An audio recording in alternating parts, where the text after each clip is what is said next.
Praise the lord. మన ప్రభును రక్షకుడు కరుణా సంపన్నుడైన యేసుక్రీస్తు ప్రశస్త నామములో మీ అందరికీ మా హృదయాంతరాలలోంచి శుభములు వందనాలు తెలియజేస్తున్నాం. అందరూ సంతోషంగా ఉన్నారు కదూ. ఈరోజు కూడా యేసయ్య మాట వినడానికి సిద్ధపడుతున్నారు కదూ. యేసయ్య మనతో ప్రత్యేకంగా మాట్లాడబోతున్నాడు. ఈరోజు ఒక విశేషమైన వాక్యాన్ని మనకు అందించబోతున్నాడు. జాగ్రత్తగా దేవుని మాట వింటాం.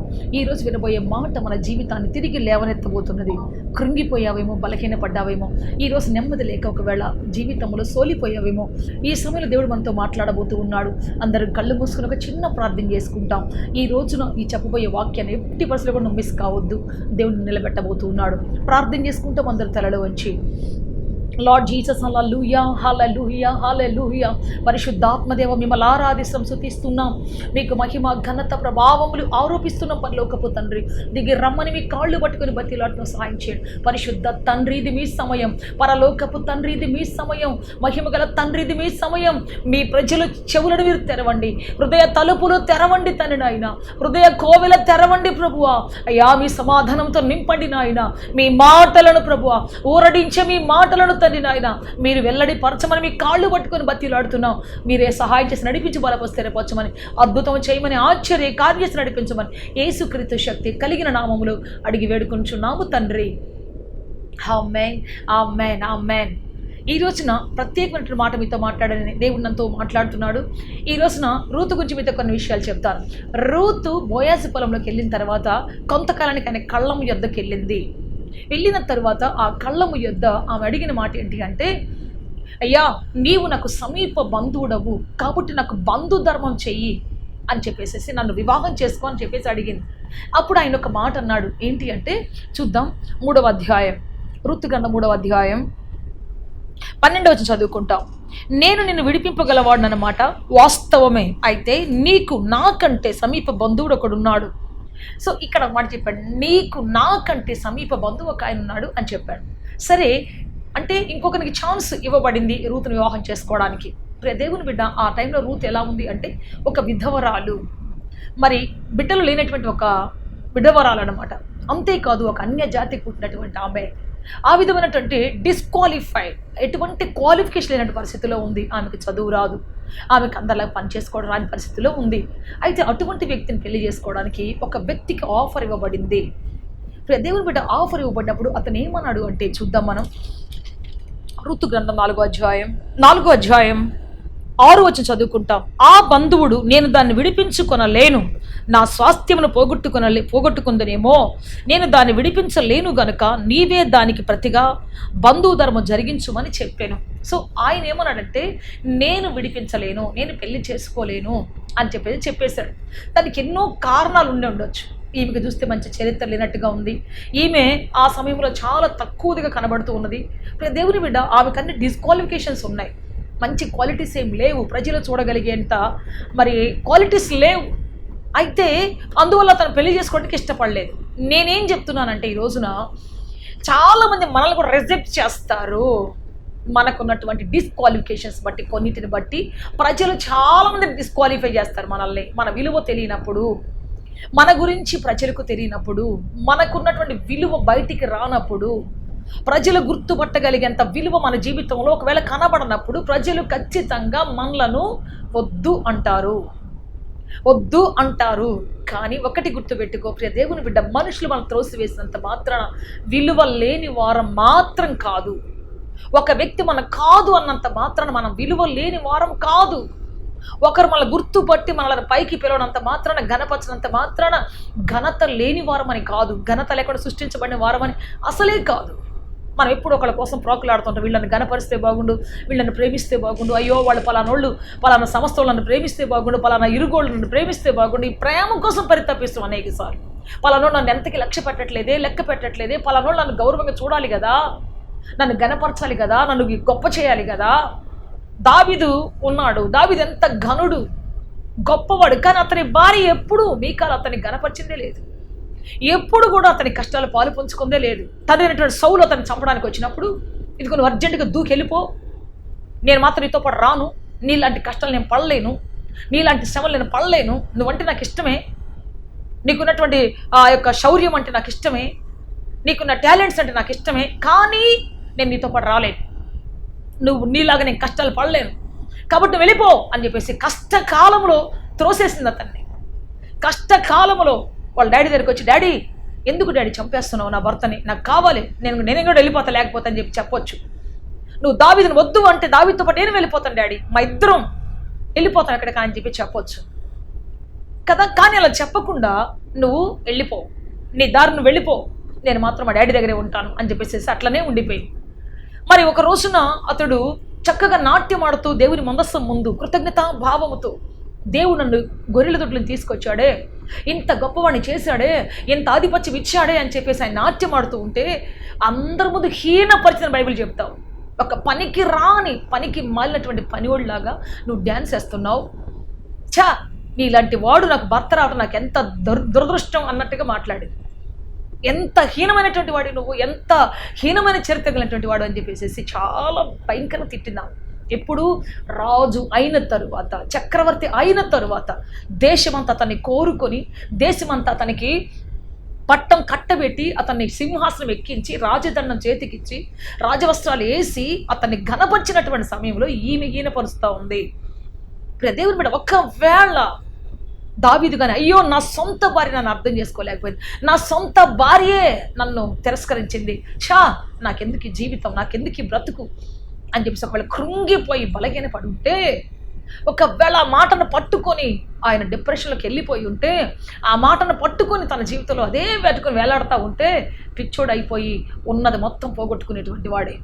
కానీ వెంటనే రిప్లై ఇస్తున్నాడు, ఏమని అంటే, అమ్మా నేను ఎందుకు నాట్యం ఆడుతున్నానంటే, ఇదిగో నీ తండ్రి లాంటి మహాచక్రవర్తులను పక్కన పెట్టి, నీ తండ్రి లాంటి మహాచక్రవర్తులను ఆయన త్రోసివేసి, నాలాంటి ఎక్కడో గొర్రెలు మేపుకుంటున్నటువంటి నాలాంటి ఒక అనామకుడిని తీసుకొచ్చి తన రాజ్యాన్ని ఏలటానికి, తన ప్రజలను పరిపాలించడానికి నన్ను నమ్మి ఇంత గొప్ప సింహాసనం ఇచ్చాడే, ఇంత గొప్ప రాజరికం ఇచ్చాడే, ఒకప్పుడు హీనుడను, పనికిరాని వాడను, అన్నదమ్ములు లక్ష్య పెట్టినటువంటి వాడను, సొంత తల్లిదండ్రులు లక్ష్య పెట్టినటువంటి వాడను, ఊరిలో ఎవరికి నేనంటే లక్ష్యం లేదు, అటువంటి జీరో పొజిషన్లో నా జీవితాన్ని తీసుకొచ్చి ఎంత గొప్పవాడిగా, కోరదగిన వాడిగా, ఘనుడిగా నన్ను నిలబెట్టాడే, ఆ దేవుడికి నేను నాట్యం ఆడొద్దా అని చెప్పి మరలా తన నాట్యాన్ని కొనసాగించాడు, మరలా ముందుకు వెళ్ళిపోయాడు.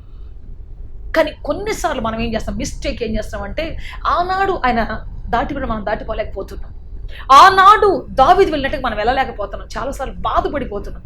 అయ్యో నా బాస్ నన్ను గుర్తించలేదే, అయ్యో నేను ఎంత కష్టపడ్డాను నన్ను ఎవరు గమనించలేదే, ఇన్ని సంవత్సరాలు పరిగెత్తాను నన్ను ఎవరు పట్టించుకోలేదే, ఎంత ప్రయాసపడ్డాను అసలు నాకంటూ ఏమీ లేదే, ఈరోజు ఒట్టి చేలతో మిగిలిపోయానే, ఆ సంస్థ పెద్దదైపోయింది, వీళ్ళు పెద్దోళ్ళు అయిపోయారు, నా వల్ల ఇంత పెద్దోళ్ళు అయిపోయారే, కానీ వాళ్ళని పట్టించుకోవట్లేదే అని చెప్పేసి కొన్నిసార్లు ప్రజలు మాట్లాడిన మాటను బట్టు, లేకపోతే వాళ్ళు మన విలువను గుర్తించకుండా ప్రవర్తించిన విధానం బట్టు నాకు వద్దు అని చెప్పినందువలన అనేకసార్లు మన గుండెల్లో బాధ పెట్టుకుంటున్నాం. ఆ మధ్య ఒక అమ్మాయి నాకు ఫోన్ చేసి చెబుతుంది, సిస్టర్ నాకు ఒక అబ్బాయితో ఎంగేజ్మెంట్ అయిపోయింది, ఎన్నో సంవత్సరాలు ప్రార్థన చేస్తే ఒక మంచి సంబంధం వచ్చింది, కానీ ఎంగేజ్మెంట్ అయిన తర్వాత ఆ అబ్బాయి వద్దంటున్నాడు సిస్టర్, నాకేదో చిన్న లోపం ఉందని చెప్పేసి దానివల్ల వద్దంటున్నాడు సిస్టర్, నాకు గుండెలో చాలా బాధగా ఉంది, అసలు చచ్చిపోదామా అనిపిస్తుంది.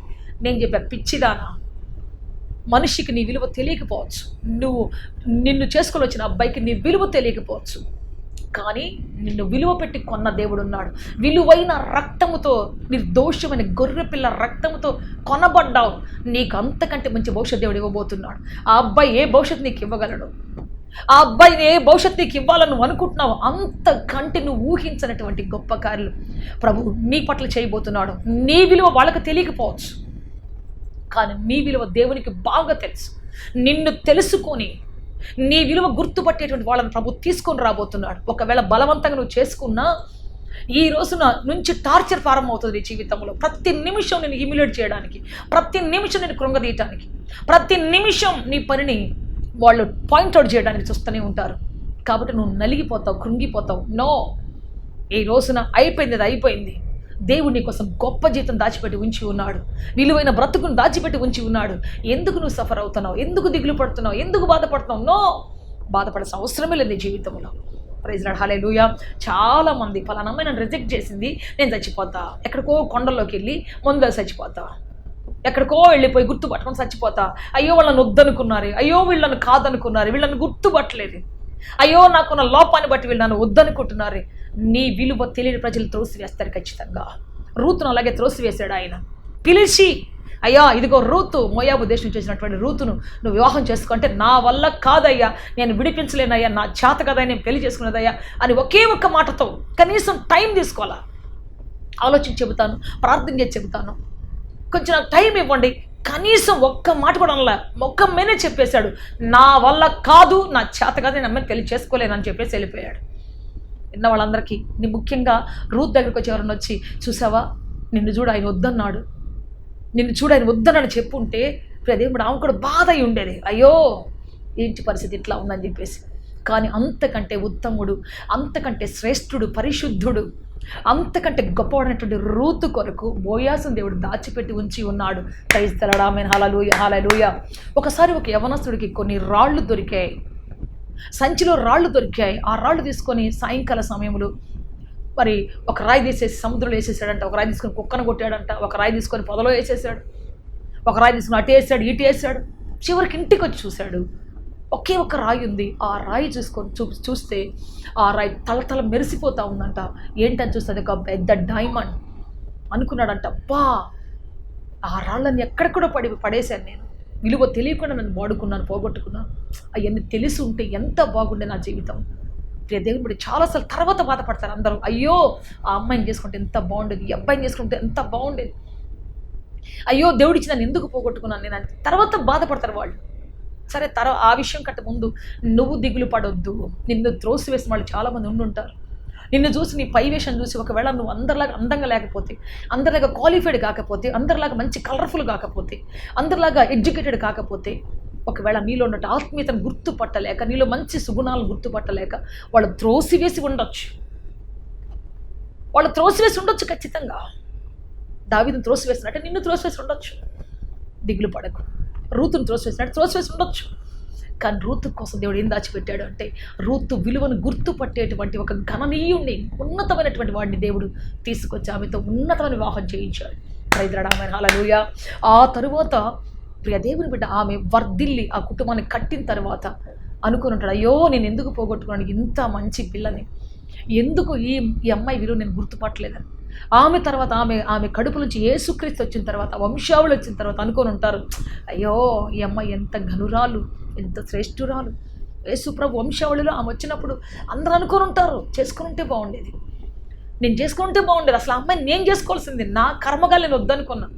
నాకు అంత చెప్పేవాళ్ళు లేదు ఆ రోజుల్లో, నన్ను అంతగా చెప్పేవాడు, నాకు అంతగా చెప్పేవాళ్ళు లేరు ఆ రోజుల్లో కదా. చాలాసార్లు ప్రియ దేవుని బిడ్డ, మన విలువ తెలియని ప్రజలందరూ అలాగే మాట్లాడతారు.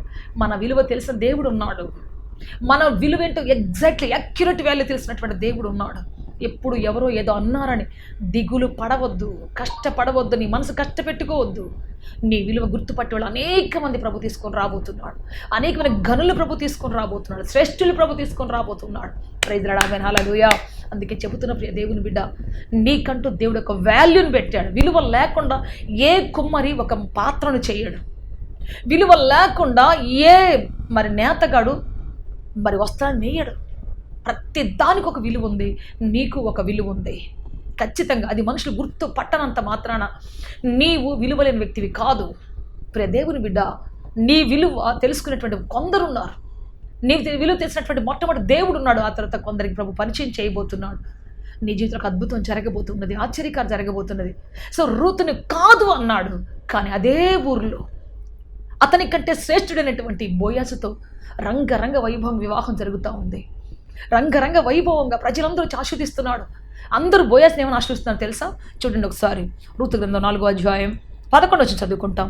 అందుకు పురద్వారం నందుండిన ప్రజలందరూ పెద్దలు, మేము సాక్షులము, యెహోవా నీ ఇంటికి వచ్చిన ఈ స్త్రీని ఇశ్రాయేలుల వంశమును వర్ధిల్ల చేసిన రాహేలును పోలినదిగాను, లేయాను పోలినదిగాను చేయునుగాక.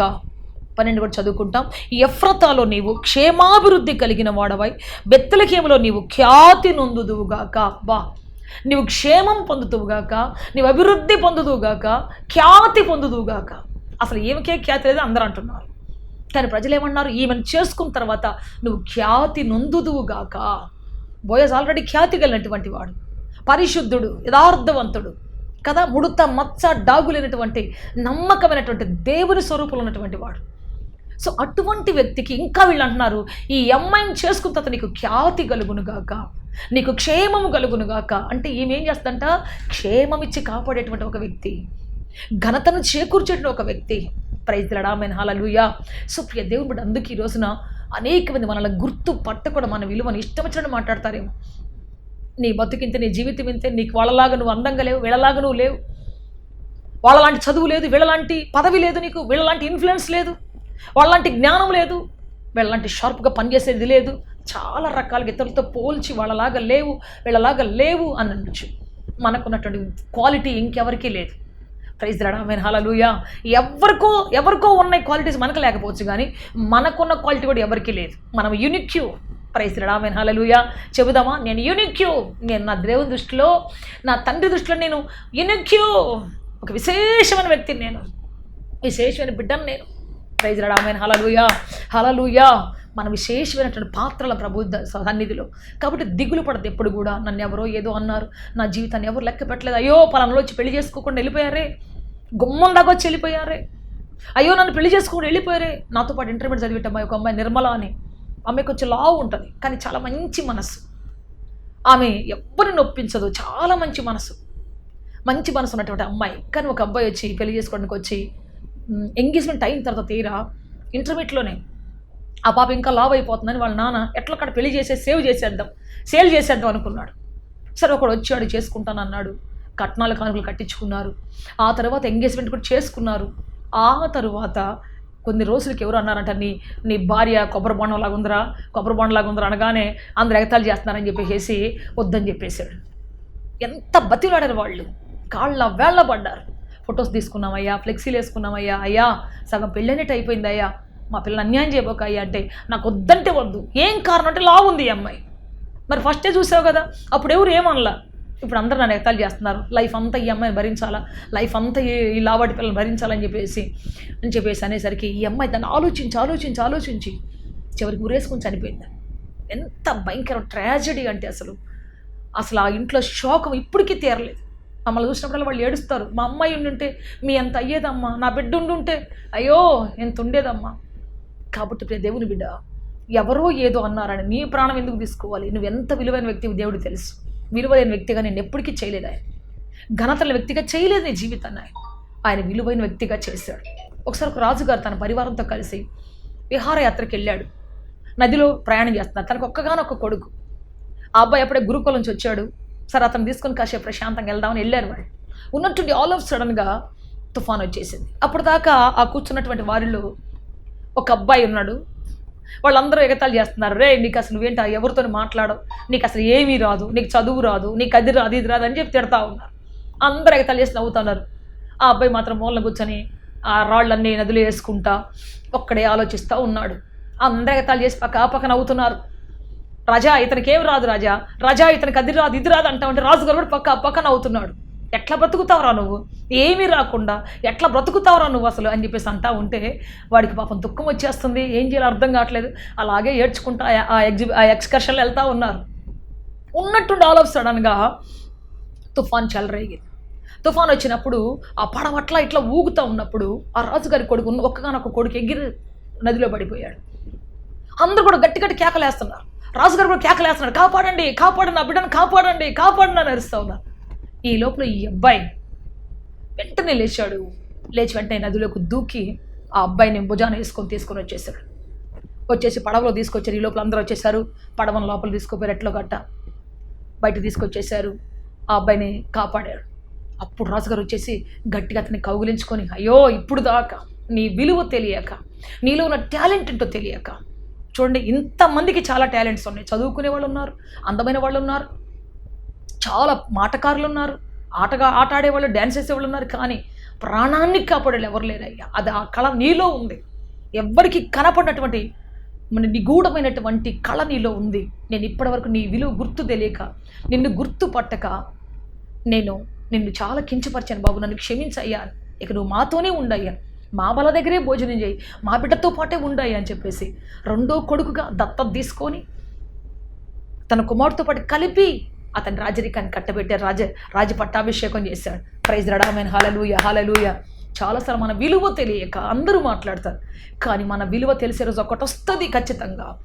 మనం ఎవరో నిరూపించే రోజు ఒకటి వస్తుంది ఖచ్చితంగా 100%. దేవుడు ఆ రోజు దాకా కనిపెట్టుకొని ముద్ర వేసి కాపాడుతున్నాడు. సరైన సమయంలో మనల్ని వాడుకుంటాడు ఆయన. అందరినీ ఒకేసారి వాడుకోడు దేవుడు. ఇప్పుడు దేవుని బిడ్డ ఒక ప్రత్యేకమైన కాలం ఉంది దేవుడిని వాడుకోవడానికి, ఒక ప్రత్యేకమైన సమయం ఉంది దేవుడిని వాడుకోవటానికి. Praise lord, amen, hallelujah. So అందుకని ప్రియ దేవుని బిడ్డ, ఆ కాలం నువ్వు కాచుకొని కూర్చొని ఉండాలి. ఆ రోజున ప్రజలందరికంటే ఘనుడిగా, ప్రజలందరికంటే శ్రేష్ఠుడిగా నువ్వు మారుతావు. యోసేపును అందరూ కూడా, ఇతనికేమొచ్చాయా, చదువు రాదు, ఇతనికేముందయ్యా, ఏ అక్షరం మొక్క తెలియదు కదా, ఇతను ఒక అబ్రియుడు, ఇతనికి ఏమీ తెలియదు అందరూ అని ఉంటారు. అందరూ తక్కువవాడు అనుకొని ఉంటారు. కానీ ఒకానొక దినమున రాజు సముఖం నిలబడి ఆ కళలకు అర్థం చెప్పేటువంటి ఆ గొప్ప భాగ్యం, ఎవ్వరికి లేనట్టు గొప్ప భాగ్యం, అతనిలో ఉన్నటువంటి టాలెంట్, ఆ కృపా వరం బయటకు వచ్చినప్పుడు అందరూ ఆశ్చర్యపోయాడు. ఆదికాండం 41:38 మనం చూస్తే, ఇతని వంటి పరిశుద్ధ దేవతల ఆత్మ కలిగిన వాళ్ళు ఎవ్వరు లేరు, పరిశుద్ధాత్మ కలిగినటువంటి వాళ్ళు ఎవ్వరు లేరు అని చెప్పేసి అన్య రాజు నోట అంత గొప్ప అద్భుతమైన మాట వినబడింది. దానియేలు గ్రంథం 5:11 కూడా, ఇతని వంటి పరిశుద్ధ దేవతల ఆత్మ కలిగినటువంటి వాళ్ళు ఎవ్వరు లేరు దానియేలు గురించి చెప్తూ ఉన్నాడు. Praise lord, amen, hallelujah. So ప్రియ దేవుని బిడ్డ, మన విలువ బయటకు వచ్చే రోజున ప్రజలందరూ తలెత్తి చూసేది ఒక రోజు వస్తుంది. అప్పటిదాకా మౌనంగా కనిపెట్టుకొని దేవుడికి ఇచ్చిన కృపను బట్టి సాగిపో.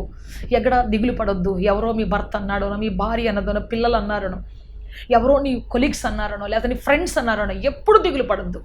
నీ దేవుడు నీ పక్షాన ఉన్నాడు, నీ పక్షాన కార్యం చేయబోతున్నాడు, నీ విలువను బయటికి తీసుకురాబోతున్నాడు, నీ పట్ల ఆయన ఉన్నతమైన కార్యం చేయబోతున్నాడు. ప్రైజ్ లార్డ్, హల్లెలూయా. నీవు విలువైన వ్యక్తివి, విలువైన క్రీస్తు రక్తముతో కొనబడ్డావు. నీ ఒక్కడివే భూమి మీద ఉంటే కూడా నీ కోసం కూడా దేవుడు ప్రాణం ఇస్తాడు. నువ్వు ఒక్కదానివే ఉంటే కూడా భూమి మీద నీ ఒక్కదాని కోసం దేవుడు దిగి వచ్చి ఉంటాడు. నీ ఒక్కదాని సంరక్షణ కోసం, నీ ఒక్కదాని క్షమాపణ కోసం ఆయన సిలువ ఎక్కి ఉంటాడు. ప్రైజ్ లార్డ్, హల్లెలూయా. మనందరి ఈచ్ అండ్ ఇండివిజువల్ కోసం దేవుడు సిలువలు రక్తం కాచి మనల్ని కొన్నాడు. చీప్గా కొనలేదండి ఆయన, ఏదో 4 డబ్బులు పడేసి కొనలేదు, రక్తం ఇచ్చి కొన్నాడు, విలువైన రక్తం ఇచ్చి కొన్నాడు ఆయన. ప్రైజ్ లార్డ్, ఆమేన్, హల్లెలూయా, హల్లెలూయా. అద్భుతం జరిగింది అక్కడ, ఆశ్చర్యకరం జరిగింది అక్కడ. ఇంత విలువైన వ్యక్తివి నీవు. కాబట్టి ఎవరో ఆఫ్టర్ ఆల్ మనుషులు ఏదో అన్నారని, నీ విలువ తెలియని ఏదో మాట్లాడాను, దిగులు పడకు, భయపడకు. ఈ రోజున మనం ఒకవేళ రూతు కానీ కృంగిపోయి దిగులు పడి బాధపడిపోయి ఉంటే ఆమె లైఫ్ ఏమైపోయి ఉండదు. కానీ ఆమె ఎదురు చూసింది, నా ప్రభు నా కోసం విలువైన జీవితం ఇస్తాడు, త్రోసివేయబడినటువంటి నేను అలాగే ఉండను, నా ప్రభు నన్ను ఎక్కిస్తాడని ఎదురు చూసింది. బోయాజ్ లాంటి మంచి హస్బెండ్ దొరికాడు ఆమెకి. ఆమె లైఫ్ పండు వెన్నెలాగా మార్చబడింది. నీతి సూర్యుడే ఆమె వంశంలో పుట్టడానికి వచ్చాడు. ఖ్యాతి గలవాడు, ఖ్యాతినిచ్చే దేవుడు ఆమె వంశంలో వచ్చాడు. ప్రైజ్ లార్డ్, ఆమేన్, హల్లెలూయా.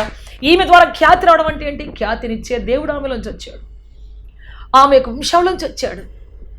ఎక్కడో ఉన్నటువంటి బోయాజు వంశాన్ని తీసుకొచ్చి క్రీస్తు వంశంతో ఆమె కలిపింది, క్రీస్తు వంశంతో ఏకపరిచింది. కాబట్టి ఆమెకు ఘనత, ఖ్యాతి, క్షేమమిచ్చే దేవుడు, ఖ్యాతినిచ్చే దేవుడు, అభివృద్ధి చేసే దేవుడు ఆమె లైఫ్లోకి వచ్చాడు.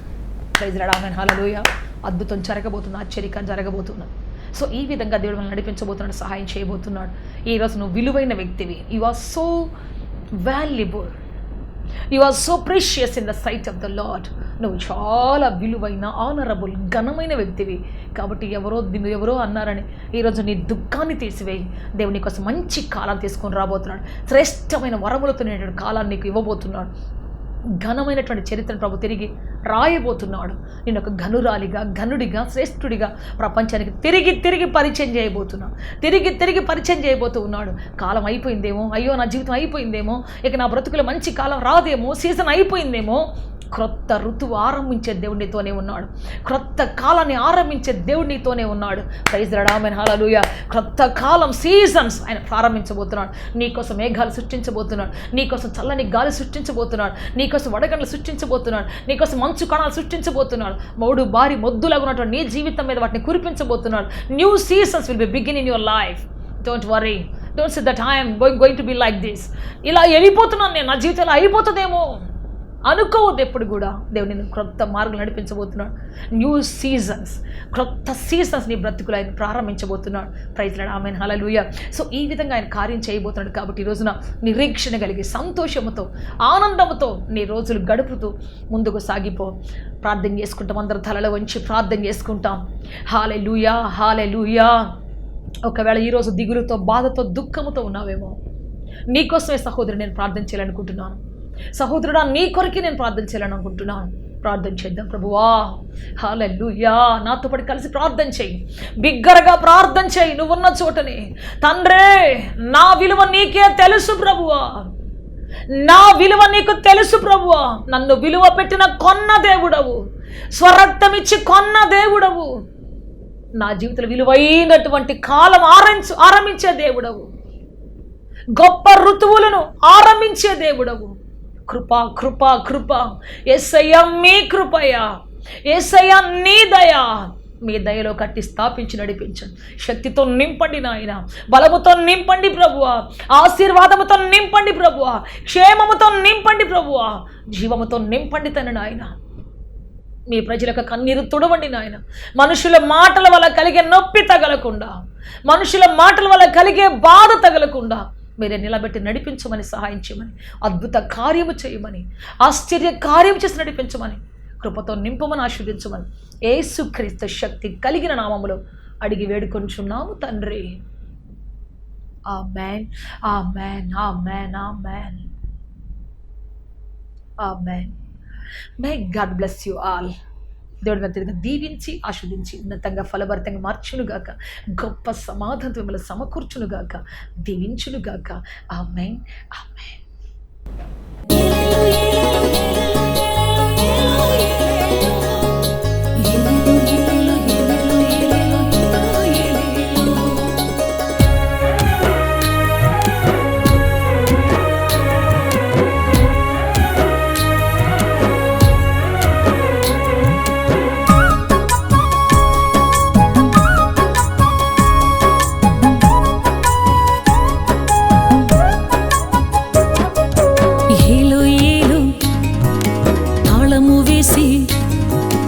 ఎదలో వేదన యాతము వేసి, ఏలో ఏలు తాళము వేసి, ఎదలో వేదన యాతము వేసి, యేసయ్య పాటలు పాడనా, ఏటిలో ముత్యమునే కానా, యేసయ్య పాటలు పాడనా, ఏటిలో ముత్యమునే కానా,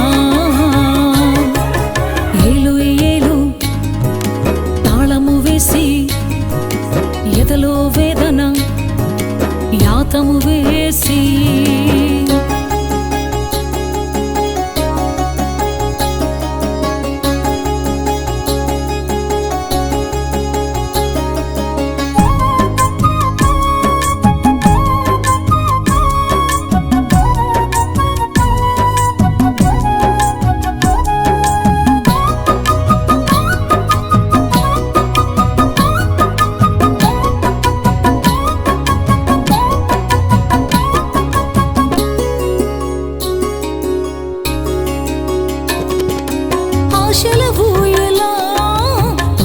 సడలిని శోకపు నీడలా గురుతు పెరిగినే,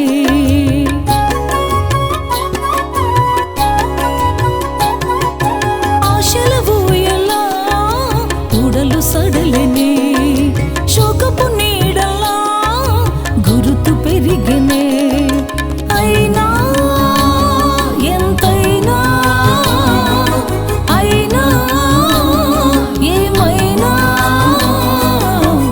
ఆశలా పల్లకిగా తారే వచ్చనే, తనలో ఊరేగించనే, యేసు తనలో ఊరేగించనే.